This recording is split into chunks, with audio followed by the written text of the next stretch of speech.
The next 5 minutes are dedicated to the immortal memory of Elizabeth Jones and Lily O'Grady and 3 or 4 more married ladies, brought into this world by their lugubrious progenitor, an enthusiastic exponent of the art of rugby league, and a truly tyke troubadour whose clipped delivery and verbosity were dubbed Yorkshire's Noel Coward. He sang about the eternal verities of this life and the forbidden pleasures, such as licorice all sorts, one of each twice, and Bridlington.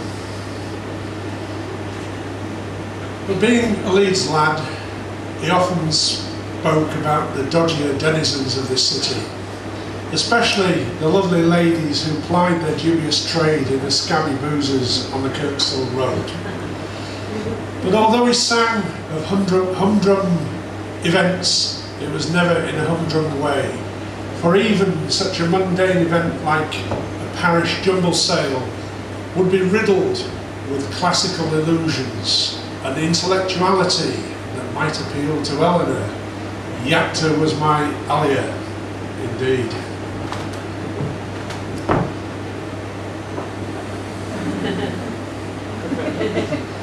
But all of this is quite fitting for a schoolmaster who taught English to school kids in some of the more exotic parts of the world, like France, Algeria, and Bramley.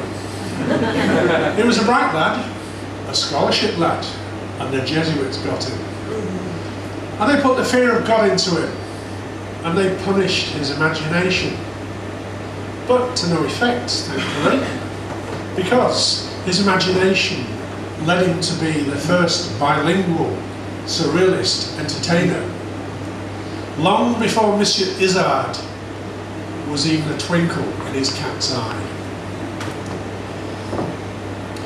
Whether it was weaving a wonderful tale about the nefarious nocturnal manoeuvres of the statues in the local park, or espousing the wonderful, amorous adventures of a lustful but myopic gorilla freshly escaped from the local zoo and intent on losing his chastity to the first petty court sessions judge he saw in his robes. That song was translated by my subject from a French song by Georges Brassens, who was a big influence on my subject. He was a purveyor of dubious ditties to La République Française. Having made a breakthrough on Look North, he came to national prominence on Braden's Beat.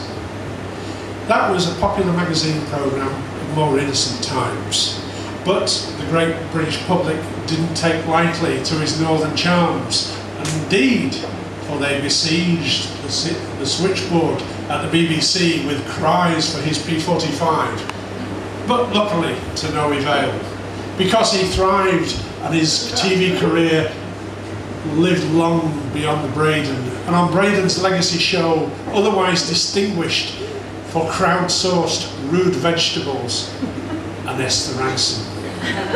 All of his lyrics were crafted with a wicked, dark humour, and the BBC vigilantes were petrified lest their home county's diligence let any northern obscure references to naughty bits pass them by.